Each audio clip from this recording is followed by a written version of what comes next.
So, how do we implement decisions? Okay, ask your conscience. Now, this is the best way to make decisions, as I said before. Ask your conscience on which direction to go by.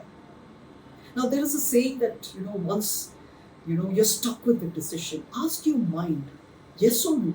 Ask your heart, yes or no. If your mind and your heart both say yes, go ahead with that decision.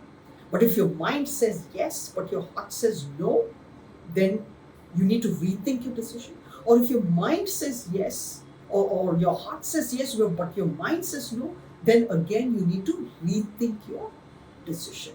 How do we implement our choices? Like we discussed before, ask your conscience. Okay? And if you make decision based on your conscience, you will be at peace. Otherwise, you will go through stress and tension. It takes courage to live a principle centered life. And the choices you make, okay, leads to a principle centered life. And it may not be a popular choice. Now, let's understand the attributes of principle centered people. Now, what is this principle centered people? These are people who live by their value systems. So, the study has shown that people who live by their value systems, they're more flexible, they are more spontaneous, they have good, rich relationships, they're more synergistic when they work with other people. They don't tell, my way or the highway. Okay, they're more synergistic, they're willing to work and cooperate and collaborate with other people. They are willing to continuously learn and they're more contribution focused. They focus more on giving than getting. They produce extraordinary results. They have a very healthy mental immune system. They can face any problems. They can overcome any storms because they understand very clearly. They're only in control of their action. They're not in control of the consequences of the action. But they need to be very clear and understand, okay, what all consequences can happen. But then that capacity to have the power to respond. You are in control of your response, but you're not in control of the consequences. So let us focus on what we are in control of. They know their limits. They live very balanced life. They're more confident and more secure. They keep commitments. They give word to do something, they will do it. They radiate a positive energy and they enjoy life more.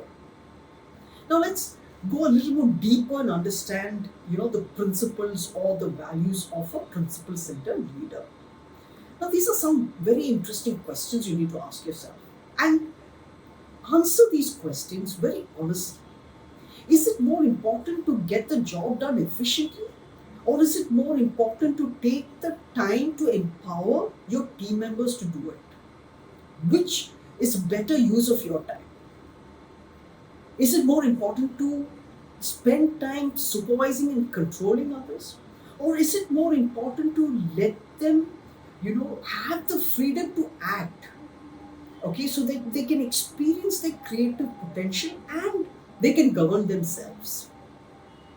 Is it more important to solve problems in regarding to expectations? Or is it more important to first clarify everybody's expectations? Now, these are problems that happen all the time.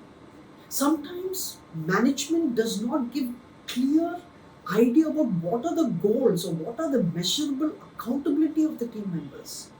So from the team members' point of view, we have done a good job, we have achieved what we set out to do. But when they come to management says, no, that is not what our expectation was. Our expectation was this. So the question of first, have you clearly given out the expectation to your team members? This is what good performance means. This is the measurable accountability or the figure that you need to achieve, which will show the management that it is good performance. Is it more important to solve problems created due to lack of communication, or is it more important to create an environment where communication is possible, where it is not run by egos, where there is open communication and transparency between the team members? Now, in a present day management world, what comes first? Today it's about people, it's about leadership, it's about effectiveness, not efficiency. Efficiency is about doing maximum things within a given period of time. Effectiveness is about doing what is important. You don't have to do 10 things. You need to do maybe only 5 things which contribute to your mission, to your goal, or to your objective. And that is what you mean by effectiveness. We need to be effective, where whatever we do, it contributes to a goal, to a mission, to our objective. It's about purpose. What is the larger purpose? Why are you doing what you're doing?